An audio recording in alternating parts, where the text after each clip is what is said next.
సిద్ధపడి ఉన్నావా? That simple it is. ఎక్కడ ఒకసారి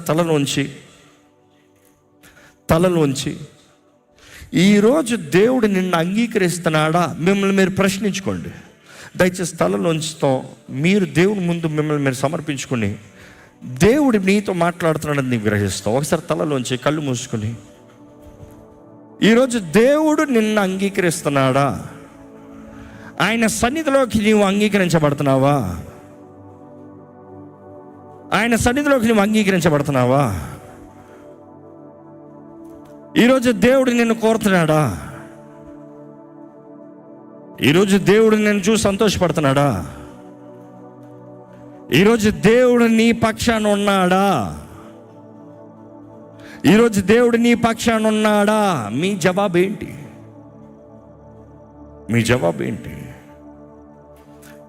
నీ రక్షకుడైన యేసుని నీవు గణపరుస్తానికి సిద్ధమా?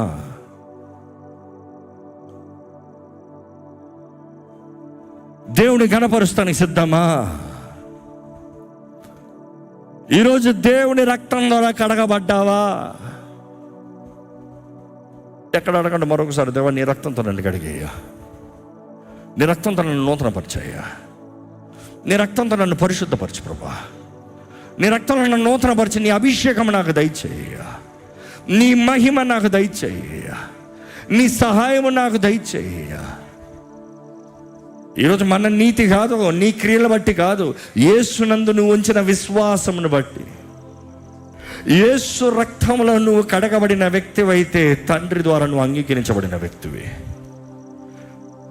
ఆ ప్రధాన యాజకుడు అంగీకరించబడ్డాడు, కానీ ఆ ప్రజల పక్షాన దేవుడు ఉన్నాడా? దేవుడు చెప్పాలి.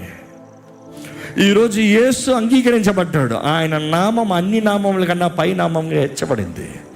సర్వాధికారము కలిగిన నామము, సర్వశక్తి కలిగిన నామము. దేవుని వాక్యం తెలియజేస్తుంది. ఎఫెసీయులకు రాసిన పత్రిక 2వ అధ్యాయం 4వ వచనంలో చూస్తాం మనం. ఆయనతో పాటు మనల్ని కూడా హెచ్చించాడంట. ఈరోజు నువ్వు యేసు నామాన్ని కలిగిన వ్యక్తివి అయితే, యేసు నామమున అధికారాన్ని కలిగిన వ్యక్తివి.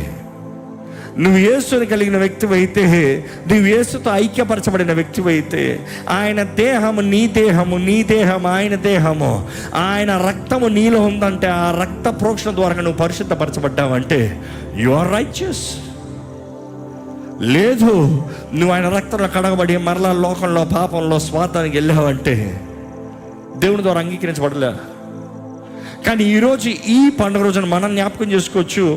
ఇదిగో మరొకసారి నేను నువ్వు పరీక్షించుకో, ఇదిగో మరొకసారి నేను నువ్వు కడుక్కో, ఇదిగో మరొకసారి అడుగు, యేసయ్యా నీ రక్తంతో నన్ను కడిగయ్యా. నీకు ఇష్టం లేని మాటలు, నీకు ఇష్టం లేని తలంపులు, నీకు ఇష్టం లేని కార్యాలు, నీకు ఇష్టం లేని ఎన్నో చేశానయ్యా, నన్ను క్షమించయ్యా. మార్చబడాలని ఆశ ఉందా? మారాలని ఆశ ఉందా? అదే నేను ధ్యానించు. Are you willing to change? నీవు మారదలుచుకుంటే దేవుడు నిన్ను మారుస్తానికి సిద్ధమండి. నీవు మారదలుచుకుంటే దేవుడు నిన్ను మారుస్తానికి సిద్ధమండి. ఆయన ఆత్మ సిద్ధంగా ఉన్నాడు నిన్ను ఒప్పింపజేస్తానికి, నిన్ను రక్షణ మార్గంలో, నీతి మార్గంలో నడిపిస్తానికి. సత్య స్వరూపమైన ఆత్మ మీకు అనుగ్రహించబడినప్పుడు మిమ్మల్ని సత్య మార్గంలో నడిపిస్తాడని దేవుడు వాక్యం తెలియజేస్తుంది కదా. ఆస్క్ గాడ్, దేవా నాకు సహాయం చేయి, దేవా నాకు శక్తిని దయచేయి, దేవా నాకు తోడుని దయచేయి, దేవా నాకు బలము దయచేయి, నన్ను నూతన సృష్టిగా మార్చయ్యా, నన్ను నూతన సృష్టిగా మార్చయ్యా. నీకు ఇష్టడుగా చేయి ప్రభా, నీ సొత్తుగా చెయ్యయ్యా. నువ్వు నన్ను చూసినప్పుడు ఆనందం కలగాలయ్యా, నువ్వు నన్ను చూసినప్పుడు నువ్వు నన్ను అంగీకరించాలయ్యా. నీ దయని నేను పొందుకోవాలి ప్రభా, నీ కృపను నేను పొందుకోవాలి ప్రభా. ఈరోజు నా జీవితం ఏమైందో కేవలం నిన్ను బట్టే, నీ దయను బట్టే, నిన్ను బట్టే. ఎంతమంది చెప్పగలుగుతారు? దేవుని బట్టే ఈరోజు నేనేమై ఉన్నాను. ఎక్కడ నోరు తెరిచి నిజంగా మనస్ఫూర్తిగా అడగండి, యేసయ్యా నన్ను మరొక్కసారి నీ రక్తంతో కడగవా తండ్రి, నన్ను అంగీకరించయ్యా. ఇక్కడ కొంతమంది ఇదే మొదటిసారి దేవుని గురించి వింటామేమో, ఇక్కడ కొంతమంది ఇంకా దేవుని వాక్యం కావాల్సినంత ఇంకా రక్షించబడలేని వారు ఉన్నారేమో. ఇంకా ఆలస్యం చేసుకుంటున్నారేమో. నేను నా స్వభావాన్ని మార్చుకున్న తర్వాత, నా బుద్ధి మార్చుకున్న తర్వాత, పాపాన్ని జయించిన తర్వాత అప్పుడు నేను రక్షించబడతానంటారేమో. నీ వలన ఎప్పటికీ కాదు, నీకు రక్షకుడు కావాలి. ఆ రక్షకుడు యేసు.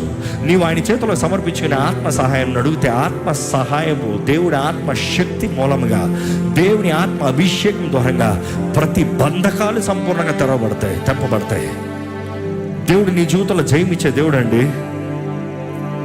అడగండి, దేవుడిని అడగండి. ఆయన ఎప్పుడు వస్తాడో మనకు తెలియదు, కానీ వచ్చేటప్పటికి సిద్ధమా? ఆయన ముందు నిలబడటానికి సిద్ధమా? ఆ ధవల సింహాసనం ముందు నిలబడటానికి సిద్ధమా? ఆయనకి లెక్కప్ప చెప్తానికి సిద్ధమా? అందరికి చెప్పేమేమో, అందరికి బోధించేమేమో, అందరి పలికేమేమో, మనం సిద్ధమా? ఇతరులుగా బోధించిన తర్వాత నేను నష్టపోతే, నేను తప్పిపోతే అయ్యో. ఇక్కడున్న మీరు జాగ్రత్త.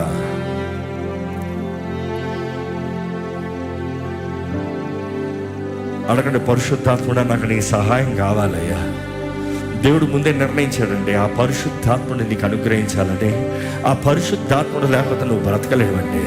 నీ పాపాలు ఒప్పింపజేసేదే పరిశుద్ధాత్ముడు, నిన్ను సత్య మార్గంలో నడిపించేదే పరిశుద్ధాత్ముడు, నిన్ను దేవుని బిడ్డగా జీవింపజేసేదే పరిశుద్ధాత్ముడు, నీ జీవితంలో జయమిచ్చేదే పరిశుద్ధాత్ముడు.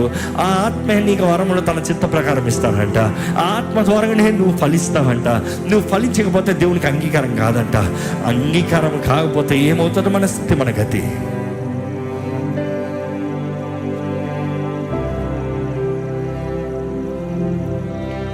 పరిశుద్ధుడా, ఎదుగునయ్యా, ఏం గొప్ప రోజున జ్ఞాపకం చేసుకుంటున్నామయ్యా. నువ్వు మా కొరకు బలి పశువుగా మారేవాడిని, మా క్రయధనము నువ్వు చెల్లించావని. నీ రక్తం ద్వారా మాకు విడుదల ఉంది, విమోచన ఉంది, స్వస్థత ఉంది, జయం ఉంది, నూతన సృష్టిగా మార్చబడుతున్న నమ్ముతున్నామయ్యా. ఈరోజు నీ సన్నిధిలో ఉన్న ప్రతి ఒక్కరిని చూడు, ప్రతి జీవితాన్ని చూడు, ప్రతి స్థితిని చూడు, ప్రతి వ్యక్తిని చూడు, ప్రతి బ్రతుకును చూడు ప్రభా. నీ సహాయం కావాలి, నీ నెమ్మది కావాలి, నీ తోడు కావాలి, నీ స్వస్థత కావాలి.